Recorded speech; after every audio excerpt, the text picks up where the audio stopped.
Ya balik lagi sih, hanya penderitaan yang membawa kita menuju kepada pencerahan dan hanya luka yang membawa kita menuju kepada cahaya gitu Mas Hendra.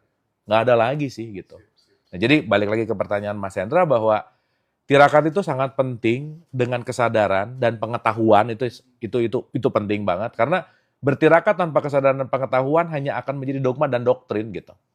Ya udah pokoknya gini aja. Untuk apa? Nggak tahu. Yang penting gini gitu. Sehingga dia nggak punya vision ke depan gitu. Nah maka kenapa sih pengetahuan dan kesadaran ini menjadi apa ya subjek penting dalam melakukan tarekat yang jangan sampai aku ikut-ikutan tarekat karena pengen begitu tapi nggak ngerti untuk apa gitu Mas Hendra. Saya rasa gitu. Oke. Ya. Kapan hari itu, oh tadi kan Kang Abu juga sempat ngomong ya soal apa tuh namanya institutnya MH dan lain sebagainya gitu ya. Sebelum aku tanya ke Pak Wayan gitu, MH pernah mengatakan hanya Sunyi yang sanggup mengajarkanku untuk tidak mendua. Gitu Kang Abu. Gimana membreakdown ini Kang Abu? Saya ngomong ini baju, itu konsep Mas Hendra. Saya ngomong ini handphone, itu konsep. Saya ngomong dan mengatakan bahwa ini meja, ini kursi. Pak Wayan nanti tolong dijelasin lagi tentang Ya, ya. meja kursi tadi ya. Ini Pak Ya. Wayan keren banget. Tetapi poinnya ketika kita mulai menyadari bahwa semua itu sudah kita definisikan dengan kesempitan untuk melepaskan semua apapun yang namanya realitas terdefinisi dan itu menjadi sebuah hal yang sempit, Mas Hendra. Oke, oke. Oke? Nah, artinya kalau saya masih menyebut ini baju, saya masih menyebut ini tangan, saya masih menyebut ini kursi, saya masih memisahkan dengan definisi gitu. Iya, iya. Tapi Mas Hendra yang menarik adalah kalau kita menggunakan kesadaran total, kita menggunakan realitas murni, ketika saya menanya, ini apa sih? Jawabannya hanya hening dan diam. Ini apa sih? Jawabannya hanya hening dan diam. Karena kenapa? Sesaat saya mengatakan ini baju, itu konsep. Sesaat saya mengatakan ini handphone, itu konsep. Kenapa? Ini yang diberikan nama kepada benda ini. Tapi ini benda, ini juga benda. Tapi jauh dari semuanya, maupun benda, semuanya adalah energi. Jauh dari apapun itu, semua keberadaan itu adalah kekosongan itu sendiri. Bahwa ketika kita ditarik ke level atom itu kekosongan, ditarik ke level yang paling jauh itu adalah kekosongan juga, bahwa ketika ada pertanyaan ini apa dan jawabannya hening, itulah realitas. Maka keheningan nggak mungkin mendua karena tidak akan ada yang bisa menamakan keheningan itu karena keheningan itu selalu tunggal dan nggak mungkin mendua gitu Mas Hendra. Hanya Sunyi yang sanggup mengajarkan Hanya Sunyi. tidak mendua. Oke. Sadis. Mantap. Nah, sekarang Pak Wayan, kadang kan kita sedih, kita galau gitu ya. Saat kemudian kita kehilangan sesuatu gitu. Suatu hari Pak Wayan berpesan gitu, Mas Hendra, apa yang engkau miliki itu akan menyakitimu gitu. Itu Ya. Gimana Pak Wayan? Ini di breakdown Pak Wayan supaya kemudian ini sebagai apa ya? Kita tuh punya rim gitu. Ketika kemudian kita merasa punya ini, punya itu gitu. Gimana tuh Pak Wayan? Iya. Kadang-kadang kita tidak sadar bahwa apa yang kita miliki itulah yang sementara seringkali menyakiti kita. Jadi ketika kita kehilangan sesuatu, kita kehilangan sesuatu yang akan menyakiti kita. Jadi contoh misalnya nih, misalnya rambut, kita kehilangan rambut sehingga kita tidak menjadi orang yang berambut. Setidak-tidaknya kita tidak disakiti lagi oleh keharusan untuk cuci rambut, karena kita udah nggak punya rambut lagi. Gitu. Nah, atau ketika kita kehilangan motor, jadi kita kehilangan sesuatu yang menyakiti kita, yang membuat kita harus bayar samsat, servis motor, kemudian beli bensin, dan sebagainya. Nah, tapi karena kita melupakan hal-hal yang harus kita lakukan sebagai bentuk tanggung jawab atas kepemilikan itu, seringkali kita merasa sedih ketika kehilangan. Nah, contohnya dari kecil, kita punya tubuh. Ketika kita sakit kepala itu kan karena kita punya kepala. Nah, pernah nggak Mas Hendra mengalami sakit sayap? Nggak ada, karena kita nggak punya sayap. Gimana mau sakit? Sayapnya nggak ada ya? Nggak ada. Kalau burung-burung sakit sayapnya gitu. Kalau manusia nggak pernah kesakitan sayapnya karena dia nggak punya sayap. Gitu. Jadi apa yang dimiliki itulah yang menyakiti kita. Sehingga ketika kita kehilangan itu, mungkin semesta sedang membawa ini, udah aku ambil supaya kamu nggak tersakiti lagi olehnya gitu. Nah, jadi artinya kita diberikan sesuatu kesempatan untuk menjadi diri kita sendiri. supaya nggak terbebani lagi oleh sesuatu yang membuat kita sakit gitu. Orang yang punya rumah mewah, dia disakiti karena harus bersih-bersih, kecuali dia menikmati itu. Kecuali menikmati semua itu sebagai kegiatan yang menyenangkan gitu. Tapi kan nggak semua orang juga bisa kayak gitu, Mas Hendra. Gitu. Baik, Pak Wayan. Nah, Mas Hendra, sebelum lanjut, iya. Pak Wayan boleh tolong dijelasin nggak ini yang Meja, kursi, meja, kursi disimpan di situ yang tadi pagi kita bahas, Pak Wayan. Itu oke, keren oke. banget. Iya. Gimana? Kadang-kadang kita seperti tadi di keheningan. Dalam keheningan aku Dalam keheningan aku Hanya selalu sunyi. mengajarkanku untuk tidak mendua. hanya sunyi yang mengajarkan aku untuk tidak mendua. Karena ketika kita ketemu kesunyian atau kekosongan, disitulah kita melihat semuanya satu. Semuanya satu. Tidak ada lagi yang mendua di situ. Gitu. Makanya dalam kesunyian itu yang kita lihat semua suara itu, apapun suara, hanyalah suara. Gitu. Tanpa perlu definisi. Nah misalnya nih, saya sudah kenal Kang Abu. Kang Abu itu siapa sih? Misalnya ada orang nanya sama saya di depan. Iya. Pak dokter, Kang Abu itu siapa sih? Nah Kang Abu ada di depan saya. Gimana menjelasinya? Tapi ketika saya nggak kenal Kang Abu gitu misalnya, saya akan butuh definisi. Walaupun semua definisi itu hanya kumpulan penggambaran untuk menunjukkan realita dari Kang Abu. Tapi ketika ketemu Kang Abu, saya sudah nggak butuh definisi lagi. Sama dengan kita butuh definisi tentang Tuhan, tentang roh dan sebagainya. Ketika kita melihat, kita nggak butuh lagi. Sama dengan kita mengenal meja. Apa definisi yang tepat untuk sebuah meja? Apakah meja adalah sebuah alat atau sebuah benda yang dipakai untuk menempatkan sesuatu? Kalau dikatakan demikian, ini juga bisa menjadi meja karena kita tempatkan handphone, kita duduk di sini. Gitu. Apakah tempat kita duduk selalu kursi? Mas Hendra duduk di sana, itu bukan kursi, itu namanya ranjang. Karena itu tempat tidur. Tapi apakah kalau saya tidur di sini, ini disebut ranjang? Enggak juga. Tapi kita mengerti ini bukan ranjang, itu bukan ini disebut meja. Karena kita sudah mengenal tanpa perlu definisi-definisi lagi. Nah, definisi-definisi itu adalah sebuah cara untuk mematikan realita itu sendiri. Ke dalam sebuah batasan yang sebenarnya kita nggak butuhkan. Hanya mendekatkan kita pada, oh itu yang dimaksud. Tapi setelah kita benar-benar paham, nggak usah definisi lagi. Saya nggak pernah ngajarin Panji, nah yang disebut meja itu kayak gini. Tapi suatu ketika saya bilang, taruh di meja. Dia tahu taruhnya di mana. Sama dengan kita menyebut bola. Apakah bola itu bulat? Nggak juga. Bola rubi, nggak bulat. Sering saya bilang, ambil dong bola bulu tangkisnya, walaupun kok. Bola bulu tangkis itu kan nggak bulat juga. Gitu. Nah, bola bowling juga isinya bukan udara gitu. Tapi orang ngerti, ini bola. Nah, artinya definisi hanya perlu ketika kita butuh sesuatu untuk membuat kita dekat dengan penggambarannya. Tapi once kita paham, kenal, no more definition. Mantap banget. Keren banget. Sumpah. Keren. Baru dengar ini. Istimewa. Ya. Luar biasa. Makasih Pak Wayan. Keren. Ada satu pertanyaan buat Kang Abu, aku lupa gitu ya. Sekarang kan di TikTok, di medsos itu kan lagi viral, rame. Setiap konten-konten yang bahas tentang Pak Prabowo itu rame banget kan ya. Tentang Pak Prabowo, presiden kita yang barusan dilantik kemarin gitu. Nah kita tahu sekarang kan ada 44 kementerian gitu ya. Aku pengen dengar perspektifnya Kang Abu gitu. Kira-kira kabinet yang dibentuk oleh Pak Prabowo ini kualitasnya, versi subjektivitasnya Kang Abu itu kualitasnya Liga 1, Liga 2, Liga Champion, World Cup, atau kira-kira Liga Tarkam gitu kan. Oh, Mas Hendra nanya ke orang yang nggak tepat sih sebenarnya. Ini nggak kapasitasku sih. Tapi kan ada analisa, Iya. ini gimana itu? Gitu. Aku akan mengambil dari apa yang aku paham ya, Mas Hendra. Jadi aku nggak akan ngomong apa yang aku nggak paham. Aku akan selalu kalau Mas Hendra nanya aku nggak tahu, aku bilang nggak tahu karena bukan kapasitasku menjawab. Tetapi karena ini jawab pertanyaannya general, aku akan mengambil subdivisi.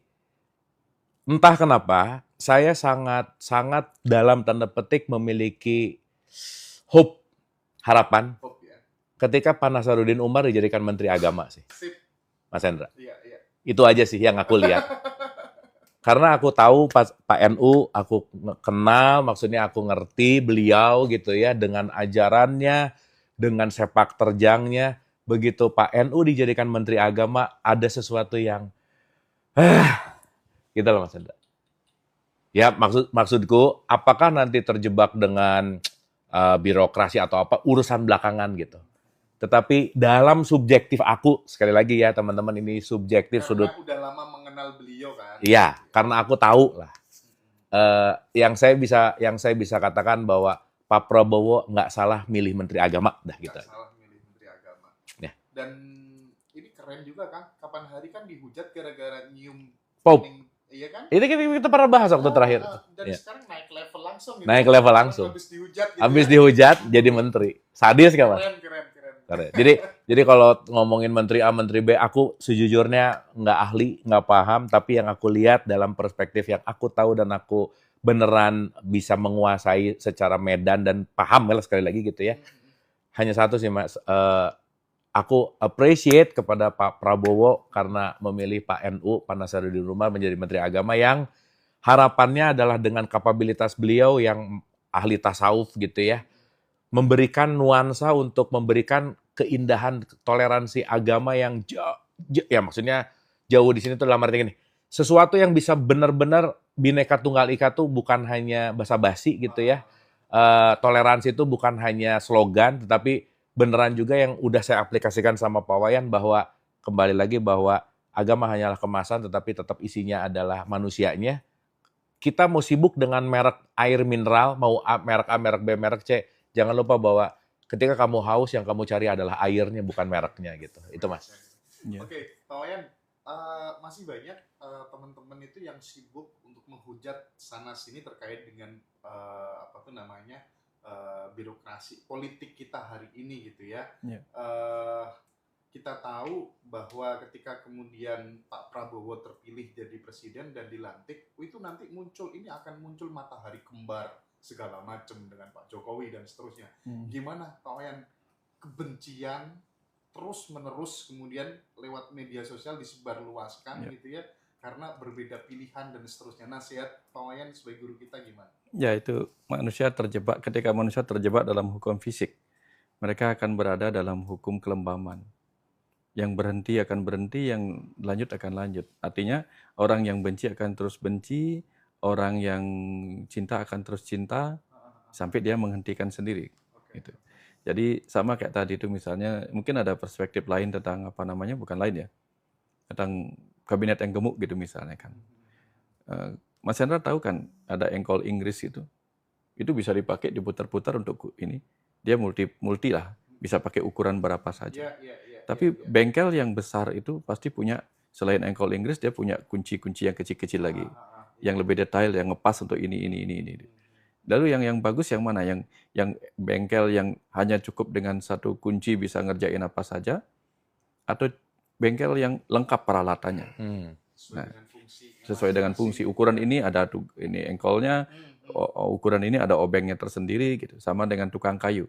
Dulu tukang kayu punya satu gergaji, pakai apa saja itu. Kalau sekarang enggak, gergajinya macam-macam. Ada gergaji untuk bikin lingkaran, gergaji untuk ini. Yang bagus mana? Yang bagus adalah yang dia punya tapi difungsikan. Kalau punya nggak berfungsi, nggak ada gunanya. Kalau punya satu berfungsi untuk segala macam dan menghasilkan produk yang bagus, bagus juga. Jadi kita bisa menilai sesuatu itu dari hasilnya, bukan dari banyak apa tidaknya. Ya. Berfungsi apa tidaknya. Ya. Terus yang jelas Mas Hendra kapan jadi gubernur gitu ya, Mas Hendra kapan jadi, udahlah ditunggu pokoknya Mas Hendra. Mas Hendra cocoknya kayaknya jadi pejabat ya, cocok lah bawahnya. Kang Abu, orang bercita-cita jadi pejabat, jadi pengusaha, jadi apapun gitu. Ini kita ngomong dalam perspektif anak-anak yang masih muda, mahasiswa, anak-anak SMA gitu ya. Kan kalau di Jawa sendiri diajari gitu ya, yang namanya tirakat gitu ya. Mendile dan mendelet kesenangan sebagai tirakat masa depan. Aku pengen Kang Abu bicara soal ini. Apakah itu sebenarnya konsep yang tepat? Ya, Mas Hendra, kita tahu bahwa keaslian dan kehebatan diri kita itu hanya akan ada ketika penuh tekanan, Mas Hendra. Akan muncul Muncul. penuh tekanan. Betul. bahwa saya pakai bahasa gampang untuk memudahkan secara universal aja ya. Kalau pakai agama kan nanti jadi banyak polemik gitu misalnya. Bahwa yang namanya Superman itu nama aslinya Clark Kent. Dan Clark Kent ini nama palsu juga sih, karena namanya aslinya namanya Kal-El dan dia tidak datang dari bumi, Mas Hendra. Maka dia didatangkan dari Krypton. Ketika dia datang ke bumi, dididik sama manusia, maka level dari kekuatan Kryptonnya dia lupa bahwa karena terdidik sama manusia gitu. Dan Mas Hendra kalau nonton Smallville, kenapa seorang Superman ini, si Clark Kent ini, dia bisa tahu kalau aku hebat ketika dia mau terhimpit oleh sesuatu yang sangat berat. Baru tahu bahwa aku nih hebat gitu Mas Hendra. Maka saya selalu bilang gini Mas Hendra, kalau aku tidak mentirakatkan diriku, maka semesta yang akan memaksamu untuk bertirakat. Ya. Mantap. Selesai gitu. Artinya pilihan. Kalau aku sekarang tidak menjaga gula, maka penyakit banyak yang akan menunggu aku di masa depan. Kalau aku nggak ngejaga makan, aku tidak menjaga tidur, aku tidak olahraga, penyakit itu yang akan nunggu di masa depan gitu. Nah, maksud saya bahwa pertanyaannya kan gini Mas Hendra, apakah saya olahraga jadi tidak nikmat? Kan enggak juga. Jadi maaf banget ya, ini juga kadang-kadang jadi perspektif seorang yang religius banget gini Mas Hendra. Alah nggak apa-apalah, yang penting di dunia ini pas-pasan lah, kere, yang penting nanti di akhirat. Ya nggak bisa. Karena nanti itu tergantung sekarang gitu loh. Nah sehingga bukan mersupres atau menekan atau membuat kita jadi tidak menjadikan pengen A, pengen B. Udah deh, aku sing penting nggak jadi pejabat karena ini tirakat aku supaya aku hidup. Ya kalau itu dia passionnya jadi pejabat ya why not gitu loh Mas Hendra. Karena kata kuncinya tidak terletak dari apanya, tetapi bagaimana kita mentirakatkan diri kita dalam tanda petik ya, kalau kita bicara tirakat ini adalah latihan-latihan untuk membuat kita memiliki dan menemukan potensi utamanya gitu Mas Hendra. Makanya kan kalau ada buku The Power of Kepepet gitu ya, karena kan kadang-kadang waktu kepepet aja jadi hebat gitu. Nah, kalau kita memaintain kepepet itu dalam bentuk tarekat, membiasakan diri, ya Mas Hendra kurang hebat apa sih? Let's say kita bicara dalam tradisi Islam, sehari 5 kali disuruh melakukan kedisiplinan hebat loh. Dengan bagaimana dia mengikuti atau mendengarkan atau bagaimana dia menyadari tentang apa yang dia dengar, apa yang dia lihat, apa yang dia pikirkan. Kan ini lagi diajarkan untuk lepas dari ilusi sebetulnya. Dan ketika tarekat itu dijalankan dengan kesadaran bahwa ternyata semua ritual adalah jalan perenungan kita untuk menemukan power terbesar di dalam diri kita gitu. Dan ya balik lagi sih, hanya penderitaan yang membawa kita menuju kepada pencerahan dan hanya luka yang membawa kita menuju kepada cahaya gitu Mas Hendra. Nggak ada lagi sih gitu. Nah, jadi balik lagi ke pertanyaan Mas Hendra bahwa tirakat itu sangat penting dengan kesadaran dan pengetahuan itu penting banget karena bertirakat tanpa kesadaran dan pengetahuan hanya akan menjadi dogma dan doktrin gitu. Ya udah pokoknya gini aja. Untuk apa? Nggak tahu. Yang penting gini gitu. Sehingga dia nggak punya vision ke depan gitu. Nah maka kenapa sih pengetahuan dan kesadaran ini menjadi subjek penting dalam melakukan tarekat yang jangan sampai aku ikut-ikutan tarekat karena pengen begitu tapi nggak ngerti untuk apa gitu Mas. Saya rasa gitu. Oke, sip. Pak Wayan ada tambahan? Iya, pada dasarnya kan kita intinya kayak gitu tadi. Kita semua harus dari tahu baru bisa. Jadi kalau kita nggak diberitahu kita kan nggak bisa. Dari kecil kan kita nggak tahu apa-apa. Diajarkan supaya tahu, setelah tahu diajarkan bisa. Banyak orang ingin bisa tapi nggak tahu. Nah ini masalah ya. Ini kita harus apalagi anak muda gitu misalnya, yang kelak akan tinggal dan tetap ada di Iya, Pak Wayan. Nusantara ini gitu. Kalau dia tidak melakukan sesuatu bagi dirinya sendiri dan bagi anak cucu berikutnya, nah kita tidak akan memiliki tempat ini lagi gitu. Oke. Ya. Mm-mm. Nah, terus ini Pak Wayan, ini mungkin menyentuh pada akarnya langsung gitu ya. Karena kadang orang terjerumus ke guru-guru oknum, guru spiritual dan lain sebagainya itu kan sebenarnya kebanyakan dari mereka tuh pengen mendapatkan petunjuk bimbingan langsung lewat dirinya sendiri, tapi nggak tahu caranya gitu Pak Wayan. Nah pertanyaan saya ini, tolong nanti tipsnya langsung dari Pak Wayan dan Kang Abu Marlo begitu, bagaimana sih kalau teman-teman itu mulainya dari mana supaya kemudian ketika mau ngambil keputusan dalam hidup yang membingungkan itu tuh cukup bertanya kepada diri sendiri terus ting muncul jawabannya gitu. Itu yang simple yang bisa dilakukan mulai dari sekarang biar gak sibuk cari guru kesana kemari gitu Pak Wayan. Bagaimana? Yang pertama, kalau kita lagi jalan nih, Mas Hendra, lagi jalan, terus tempatnya di luar tuh berkabut, tentu akhirnya kaca depan kita berkabut. Ya, pasti. Maka seberapapun banyak petunjuk di jalanan, itu kita nggak lihat ketika berkabut. Iya sih. Apalagi kita sendiri pakai kacamata di dalam berkabut juga gitu. Double gitu. Double. Nah, artinya ketika ingin mengerti, bisa membaca petunjuk-petunjuk itu, nggak ada hal lain yang harus dilakukan. Lebih penting adalah menjernihkan dulu, menjernihkan pikiran gitu. Karena seperti yang disampaikan tadi, di keheningan tidak ada lagi apa tadi? Nggak lupa. Mendua. Hanya sunyi. Sunyi. Mengajarkanku untuk tidak mendua. Nah, itu artinya mengajarkanku untuk tidak mendua, artinya kan kesunyian, keheningan itu membuat kita menyatu. Nah, Arjuna mendapatkan petunjuk dari Krishna. Arjuna itu pikiran, Krishna itu hati nurani. Dia mendapatkan petunjuk ketika dia mendiamkan semua. Pandawa dan Kaurawa didiamkan di tengah-tengah medan Kurukshetra dan sang waktu dihentikan. Di situ dia menyatu dalam percakapan. Dialognya itu menjadi satu kesatuan. Nah, di situ dia mendapatkan pencerahan. Nah, kita kan kadang-kadang ingin mendapatkan petunjuk dari dalam, tapi membiarkan diri kita riuh oleh gejolak ego kita sendiri. Setan dan malaikat berkelahi di dalam, lalu kita berharap bisa membaca petunjuknya. Kan susah juga kita membayangkan itu. Apalagi nih misalnya. Kalau cuman apa namanya? Kalau cuman air, kalau cuman embun, itu kan pakai wiper tuh gampang itu. Tapi kalau wiper kita dilempar sama telur, kaca dilempar telur dan wiper kita menggosoknya, tambah susah lagi kita ngelihatnya. Iya.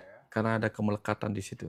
Betul. Nah, kemelekatan pada doktrin, pada penilaian, pada ini akan membuat kita semakin susah mengenali diri kita. Jadi tipsnya adalah pertama jernihkan dulu pikiran kita dari riuhnya gejolak-gejolak ego itu. Baru kita masuk ke dalam dengan mudah bisa membacanya. Ya, ini ajarannya sudah disampaikan juga oleh Mas Ebit. Kita mesti telanjang. Nah, itu tadi. Nah, benar-benar bersih itu. Suci lahir dan di dalam batin. Tuhan ada di sini. Di dalam. Oh, Kang Abu belum lahir. Tuhan ada di sini, di dalam. Iya. Itu lagu Boomers, Pak. Lagu Boomer, ya. Saya tuh Z, Pak. Oh ya. Ya, kayak gitu. Kang Abu, tambahannya Kang Abu. Saya mungkin akan mengambil ini dari perspektif orang tua ke anak ya Mas Hendra. Dan tolong diartikan ini juga buat kita gitu. Janganlah jadi orang tua yang overkritik sehingga si anak sampai takut untuk bertanya Mas Hendra. Karena awal dari ketakutan dan awal dari ketidakpercayaan dan awal dari tidak menemukan jawaban adalah ketika dia takut untuk nanya. Kebayang nggak? Untuk nanya aja takut, gimana dia mau dapat jawaban? Sehingga ketika seseorang yang tidak atau bahkan enggan untuk bertanya, gimana dia akan mendapatkan jawaban? Dan itu tadi, orang yang takut bertanya, dia akan sulit untuk mempercayai dirinya karena kenapa? Dia akan selalu mencari validasi keluar terus, Mas Hendra. Takut salah bertanya. Takut bahkan mau bertanya aja, takut salah nanya. Kebayang nggak Mas Hendra? Tuh, takut salah nanya ya kalau gini kayaknya pertanyaannya bodoh banget. Terus kayaknya pertanyaannya liar banget. Kayaknya pertanyaan, itu kan menjadi sesuatu yang di komunitas, di lingkungan kita tuh kayak yang pertanyaan-pertanyaan itu kayaknya nggak harus ditanya. Kenapa? Takut nanyanya kenapa pertanyaannya kayaknya, nah gitu Mas Hendra. Sehingga once kita takut bertanya dan takut salah bertanya, itu adalah salah satu ciri-ciri ketika bagaimana kita akan menemukan jawaban di dalam. Kalau kitanya aja tidak memiliki potensi untuk selalu mau bertanya. Jadi Mas Hendra, kenapa sih pentingnya nalar kritis di situ? Kenapa pentingnya why dalam segala sesuatu? Jadi saya rasa latihlah untuk why to everything, untuk kenapa kepada apapun itu. Karena once kita mulai mempertanyakan kenapa, kita punya jeda sesaat untuk menghening, mau setidaknya ada jalan untuk mau mengobservasi gitu. Kenapa ya aku harus sholat gitu. Nah, sorry ya Mas Hendra, kalau ada tanya, Mama kenapa? Udah diem. Itu kewajiban kalau nggak kamu dosa. Gimana Mas Hendra? Sehingga kita terdesain dan terlatih dalam komunitas kita ini adalah untuk tidak mau bertanya. Bahkan maaf nih, sami'na wa ata'na.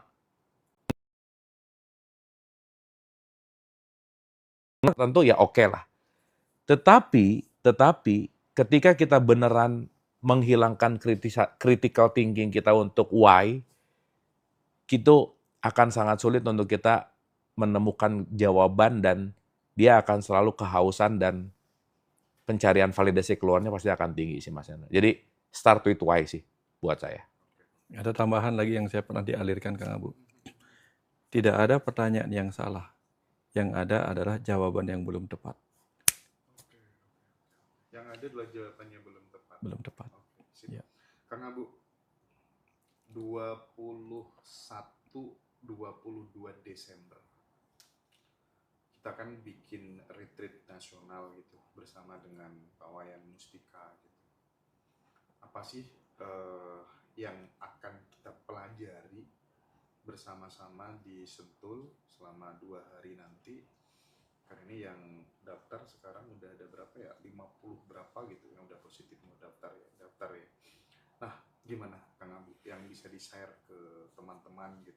Oke, teman-teman, 21-22 Desember kita akan belajar bareng secara tatap muka gitu ya. Kenapa disebut retreat atau kenapa disebut pembelajaran yang saya rasa menjeda gitu ya? Karena kata kunci dari retreat itu adalah bagaimana kita melepaskan dulu dari kebiasaan, Mas Hendra. Saya jelasin dulu ini sedikit ya, Mas Hendra ya. Supaya kenapa ngerti bahwa kalau kita niat dan kita mau melepaskan keduniawian kita atau habits kita keseharian untuk datang ke tempat yang kita nggak pernah datengin, itu kita akan benar-benar ngelepaskan dulu kita dengan versi yang lama gitu Mas Hendra. Makanya kenapa sih biasanya ke tempat yang agak terpencil, nggak jauh atau jauh dari keriuhan, karena kenapa? Memang kita menyengaja ya kata kuncinya, bukan kepaksa ya. Menyengajakan diri untuk datang ke situ untuk melepas dulu semua habits, kebiasaan, beban. Karena kenapa? Dengan kita menjauh sesaat, kita akan lebih helikopter view, kita akan bisa lebih melihat jauh lebih utuh dari sebelumnya. Itu satu, Mas Hendra. Jadi, kenapa harus ada acara ini? Karena kenapa harus ada menjeda sesaat? Karena memang salah satu hal untuk kita bisa masuk lebih dalam adalah kita lepas dulu dari kebiasaan gitu. Itu satu. Yang kedua, di 2 hari itu nanti kita akan banyak mengupas dan saya rasa Pak Wayan sangat kompeten untuk membicarakan tentang rahasia terbesar tentang diri, Mas Hendra. Kita tuh tercipta dari apa sih? Kita tuh bagaimana sumbernya sih? Atau mungkin nanti kalau dengan pakai bahasa-bahasa yang ada di bukunya Pak Wayan, kita bicara tentang kandepat, tetapi saya rasa itu akan jauh lebih esensial dan praktikal supaya kita ngerti banget bahwa aku tuh apa sih gitu.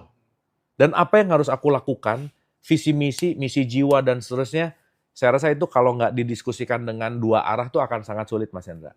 Nah maka kita akan menyediakan waktu yang panjang untuk berdialog, khusus untuk pengenalan rahasia diri gitu. Dan Pak Wayan dan saya mungkin nanti kita akan sama-sama berkolaborasi gitu ya.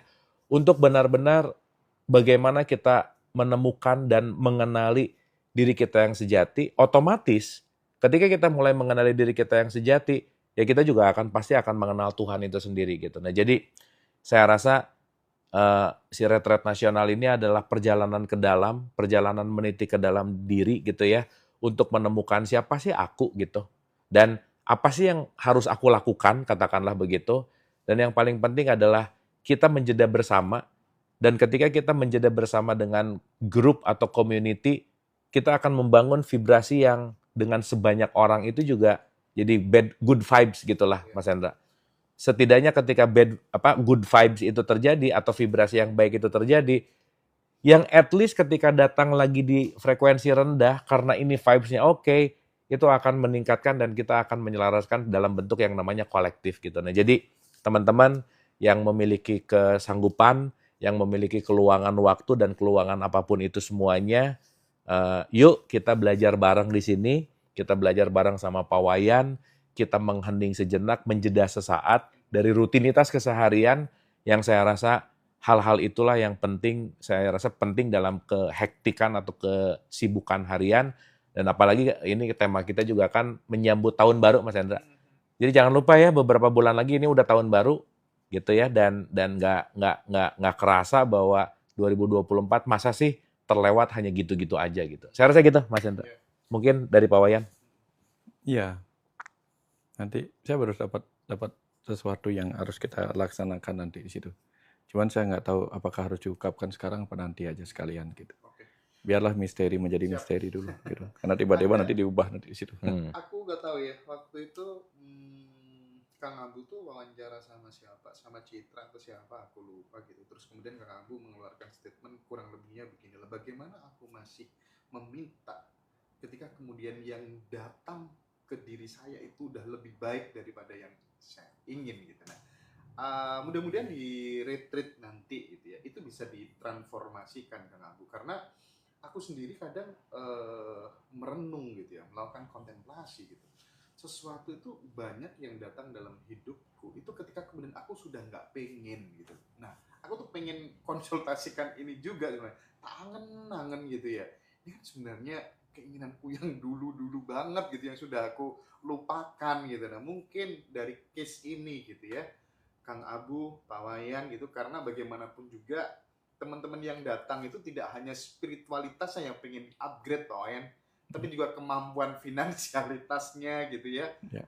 Pengen apa-apa mudah. Nah, lagi-lagi soal ini tuh penting untuk kemudian dikupas secara detail gitu Kang Abu. Gimana? Oke, mungkin dari saya dulu Pak Wayan sedikit, Ya, ya, nanti Pak ya. Wayan akan menyempurnakan gitu. Gini Mas Hendra, kalau kita tahu mana primer dan mana sekunder, kita akan memoles yang primer untuk mendapatkan apapun itu daripada sibuk dengan yang sekunder gitu Mas Hendra. Sip. Gitu. Sekarang mau mobilnya bagus, semuanya oke, nggak ada bensin juga nggak bisa jalan. Iya. Bensin ada, mobil bagus, nggak ada setir, sopirnya nggak ada, nggak bisa jalan gitu. Iya. Jadi gimana saya mau menuju dengan mobil ini ketika sopirnya nggak sehat gitu Mas Hendra? Gimana kita akan menjadi magnet uang, magnet rezeki, katakanlah ya, sekarang kan lagi musim-musim tuh bermagnet-magnet ria gitu ya. Ya kalau kitanya memang daya tariknya nggak bagus gitu Mas Hendra, gitu. Ada pertanyaan, kenapa ya live aku tuh sepi banget? Ya lu nya nggak menarik aja sih gitu. Kan simpel gitu ya Mas Hendra. Artinya paling sederhana adalah dengan membuat aku menarik ini, dengan membuat kita fokus kepada yang primer ini. Nah, salah satunya adalah dengan kita menghening ini kan sebetulnya tidak literal itu gimana ya? Tidak hal yang nggak akan instan ketika datang langsung kaya itu nggak mungkin lah ya Mas Hendra. Sama halnya seperti marketing itu bukan untuk mengayakan, tetapi marketing lah, branding lah, itu kan nanti fungsinya beda-beda gitu. Ada pemasaran untuk jadi labelnya orang, mereknya jadi tahu, dan terus diingat sebagai branding gitu. Nah, tetapi poin pentingnya adalah ketika kita membenarkan dalam tanda petik menyelaraskan si primernya, di mana itu adalah pola pikir, perasaan, energi, vibrasi, frekuensi. At least komponen dasarnya udah matching, komponen dasarnya udah di-tune up, yang nyetirnya udah sehat, setidaknya mau mobilnya nggak bagus juga, dia udah mulai masuk ke arah yang lebih bener lah gitu kira-kira. Yang jangan-jangan selama ini belok-belok mulu karena sakit gitu, mabuk, yang nyetirnya tuh mabuk gitu. Nah, seenggaknya paling gampang bahwa ketika kita mulai sadar, yang jangan-jangan selama ini aku nggak sadar, aku ini salah jalan gitu.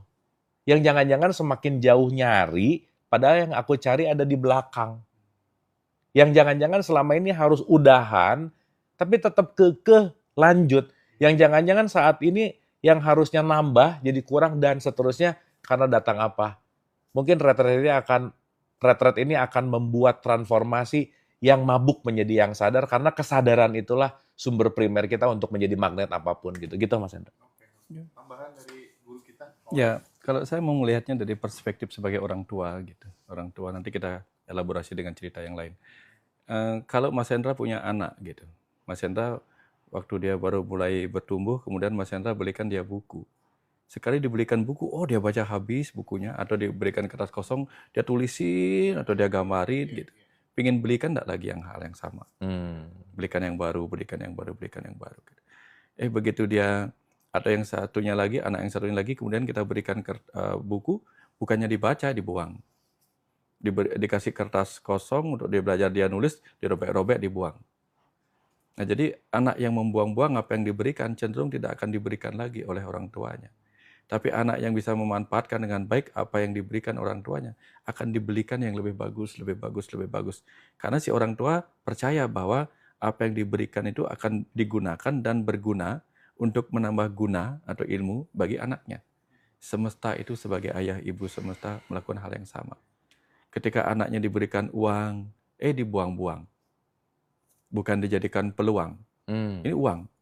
Uangnya dibuang-buang atau dijadikan peluang. Ketika dia buang-buang, semesta kemudian akan berpikir, ada percikan jiwaku yang ada di dalam tubuh itu. Yang aku ingin dia bertumbuh menjadi diriku. Kuberikan bekal, malah tidak digunakan dan tidak membuatnya menjadi pribadi yang berguna bagi kehidupan. Maka tidak akan diberikan hal yang sama. Untuk apa memberikan pancing kepada para petani? Untuk apa memberikan cangkul kepada para nelayan? Semesta tahu apa yang harus diberikan secara tepat kepada anak-anak semestanya. Kira-kira seperti itu. Ini agak relate banget dengan kadang tuh Pak Wayan, aku tuh kalau misalnya ada sesuatu yang tidak sesuai harapan gitu ya, aku tadinya tuh berusaha untuk melawan gitu Pak Wayan. Aku kurang apa sih sama kamu tuh ibaratnya gitu ya, sama kru sama apa gitu ya, tapi kamu masih kayak gini gitu ya. Terus ketika kemudian misalnya ada kru kemudian terus harus terpaksa resign gitu ya, itu dulu tuh susah banget nerima gitu. Tapi akhirnya ketika kemudian aku mencoba untuk mengikuti semesta maunya kayak apa sih, ya biarin aja deh, itu malah justru makin cepet ada ganti yang lebih oke gitu kan. Kadang kita tuh merasa sok tahu gitu Wayan daripada semesta, kemauan ayah ibu semesta. Kadang kita merasa, saya kan pawang, kamu udah kulatih lama, udah banyak kok nggak bisa-bisa sih wahai ikan gitu. Berarti Mas Hendra udah berhenti jadi orang baik, tapi jadi orang sadar. Orang sadar. Karena orang baik tuh nggak enakan Pak Wayan. Nggak enak gitu. People pleaser. Wah, bahaya. Tapi nular sih emang ya. Nular. Iya, kita bergaul sama siapa tuh nular banget gitu ya. Pasti. Nanti ketemu langsung di Sentul gitu ya. Ada Dokter Boyke juga gitu. Oh ya, Dokter Boyke join. Dokter Boyke join. Banyak teman-teman yang join. Mas Sony juga mau join. Dari luar negeri banyak Kang Abu. Iya. Australia, dari mana-mana. Oh ya? Datang semuanya ya. Oke. Mungkin di sesi akhir ini teman-teman, aku pengen minta nasihat langsung dari dua guru kita ini. Karena nggak tahu Kang Abu, aku jujur ya, ketika kemudian yang ngomong itu Pak Wayan sama Kang Abu, aku tuh gampang hidupku berubah, even itu hanya dari beberapa kata, dan itu yang ngatakan adalah Abu Marlo dan Dr. Wayan Mustika. Nggak tahu kenapa gitu. Aku tipologi orang yang seperti itu. Mungkin mesin tubuhku didesain seperti itu Kang Abu. Iya. Kita cocok ya. Gitu ya, cocok. Aku mau minta saran, nasihat gitu ya, jangan terkait dengan perjalanan ngaji rosok dari Pak Wayan dan dari Kang Abu Marlo untuk menutup obrolan kita yang istimewa pada kesempatan sore hari ini. Monggo. Oke, saya dulu ya. Nanti baru puncaknya, penutupnya guru besar gitu. Saya pertama Mas Hendra, saya beneran sangat bersyukur hadirnya ngaji rosok dalam hidup saya gitu Mas Hendra. Itu dalam humble opinion saya, dalam ranah rasa terdalam saya adalah ketemu Mas Hendra dan ketemu ngaji rosok itu sesuatu yang saya sangat appreciate, udah pasti berterima kasih, dan ngaji rosok itu game changer lah bahasanya. Dia hadir sebagai perubah, entah kalau mau ngomongin peradaban gitu ya misalkan, atau at least setidaknya ngaji rosok hadir dengan ciri khasnya untuk melakukan perubahan-perubahan di mana di situ tuh guru kehidupan banyak banget gitu. Dan kenapa saya sangat relate sama Mas Hendra, nggak perlu butuh waktu lama untuk saya dekat sama Mas Hendra, nggak perlu waktu lama untuk saya bisa terkoneksi dengan sangat indah dengan Mas Hendra, karena frekuensi itu nggak bisa bohong gitu. Dan saya sama Mas Hendra, saya rasa terdidik dari rasa ingin mengembangkan pendidikan, dan saya bikin dialog positif, Mas Hendra bikin ngaji rosok gitu. Di antara kita yang beda cuman subscribernya ya. kan kalau kata si Anjrit, ini quote si Anjrit nih. Kalian semua manusia sama, yang beda hanya utangnya, kata dia. Itu si Anjrit tuh. Tapi Mas, betul, karena frekuensi nggak pernah bisa bohong, karena kebersatuan yang otentik itu nggak pernah bisa dipakai topeng dan berpura-pura gitu. Jadi saya rasa memang frekuensinya memang nyambung, itu nomor satu gitu. Tapi Mas, mungkin ini juga saya ngomong buat diri saya, juga buat ngaji rosok, karena tadi pertanyaannya adalah Sebetulnya saya juga selalu ngulang-ulang bahwa tidak ada orang yang berubah karena dikasih wajangan tuh nggak ada. Tapi diberikan contoh gitu ya. Cuman mungkin ini hanya sebagai gimmick lah ya dengan kata-kata wajangan. Satu sih, jangan pernah kehilangan keaslian diri yang untuk terus mencoba ingin menjadi lebih baik tetapi tidak setia menjadi dirinya. Bisa lebih baik tetapi belum tentu bisa lebih otentik. Dan bisa lebih baik tapi belum tentu bisa lebih bahagia. Bisa lebih banyak tapi belum tentu bisa lebih tenang dan damai. Karena kata kuncinya adalah hanya perbedaan itu yang membuat kita terlihat. Hanya keotentikan itu yang membuat kita jadi terekspos gitu. Bahwa sedikit lebih beda itu lebih baik daripada sedikit lebih baik. Karena begitu kita lebih beda, kita akan banyak dilirik. Dan siapapun itu akan mencari sesuatu yang beda, bukan urusan lebih baik sih sebetulnya. Kenapa? Karena keunikan itu yang akan menjadi ciri khas. Jadi maksud saya adalah, sekali ngaji rosok, jadilah ngaji rosok, nggak usah mencoba bahkan sedikit pun untuk menjadi orang lain. Terima kasih Mas Hendra. Terima kasih sudah hadir menjadi ngaji rosok. Monggo. Wayan gimana wayan? Kang Abu luar biasa. Matur suwun.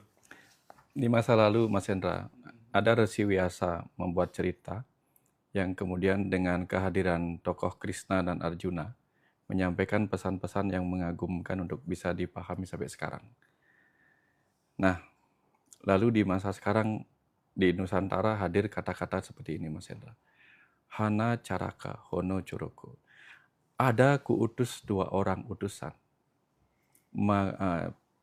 Data sawala, datang membawa pesan.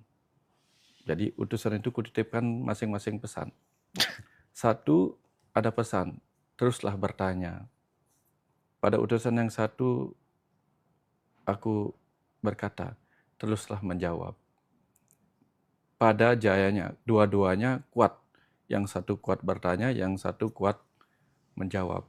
Maga batanga, kemudian dialog mereka kemudian mematikan banyak hal. Mematikan kegelapan oleh cahaya pengetahuan. Mematikan kebodohan mereka. Mematikan keakuan mereka yang merasa sudah tahu. Karena di setiap aliran pengetahuan yang terus bertambah, di situ ada kejumawaan yang mati karena semakin mereka belajar, semakin banyak yang mereka tidak tahu. Nah, Mas Hendra adalah utusan yang ditakdirkan untuk menggali pertanyaan seperti para penambang yang menggali bukit untuk menemukan logam-logam mulia, pengetahuan-pengetahuan mulia yang ada di dalamnya. Teruslah menggali, karena kemuliaan bukan hanya ada pada yang memakai hasil galian, tapi kemuliaan ada pada yang menggali itu sendiri. Dan kelak di kemudian waktu, ketika tiba saatnya pulang, aku sendiri yang akan merangkulmu, merangkul jiwamu, merangkul jiwa kalian semua yang telah menghadirkan cerita-cerita kehidupan sebagai tempat aku menitipkan pesan-pesan semestaku yang tak terbatas. Teruskan. Teruskan jika jalan sudah kuanggap benar, teruskan. Hanya dengan itu aku bisa menjumpai kehidupan ini dengan pengetahuan yang bisa aku berikan untuk membekali mereka menjalani gelapnya kehidupan ini. Aku tidak bisa memberikan apa bagi mereka selain cahaya terang pengetahuan agar mereka bisa melihat petunjuk-petunjukku yang tersembunyi dalam kesamaran hidup ini. Teruslah menjadi utusanku yang menyebarkan pesan-pesanku, membawanya langsung kepada jiwa-jiwa, pada diriku sendiri yang ada di setiap makhluk yang mendengarkan kata-kata ini. Terima kasih, Mas Adi.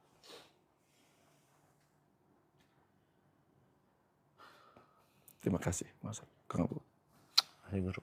Ya, Wayan, Kang Abu, terima kasih banyak atas semua perspektif, pengalaman, transformasi knowledge dan experience yang sudah dibagi selama ini di Ngaji Roso. Dan sahabat-sahabat semua, keberadaan Kang Abu, Pak Wayan Mustika sampai di titik ini dan kemudian bisa mentransformasikan nilai-nilai kehidupan yang bisa menemani sahabat semua bertumbuh, itu karena akumulasi habit, kebiasaan, kebaikan, proses pembelajaran yang terus menerus dilakukan secara konsisten sehingga kemudian bisa sampai di titik ini gitu. Andai kata kemudian beliau berdua 5 tahun yang lalu gitu yang dilakukan hanya fun saja, hanya senang aja, tanpa kemudian bertumbuh, berproses, belajar, berbuat baik, menolong kepada siapapun, tentu tidak akan sampai di titik ini gitu. Artinya seburuk apapun kondisi yang dialami teman-teman saat ini, asal kemudian ada komitmen, ada tekad gitu ya, untuk kemudian terus membuat akumulasi habit-habit yang positif, kebaikan-kebaikan yang terus-menerus dilakukan, pasti 3 tahun, 5 tahun yang akan datang hasilnya akan luar biasa gitu. Itulah the power of accumulation kira-kira seperti itu. Susma guru, Mantap. aduh. Asik, Hebat, Bu. Bung Haji Bawayan.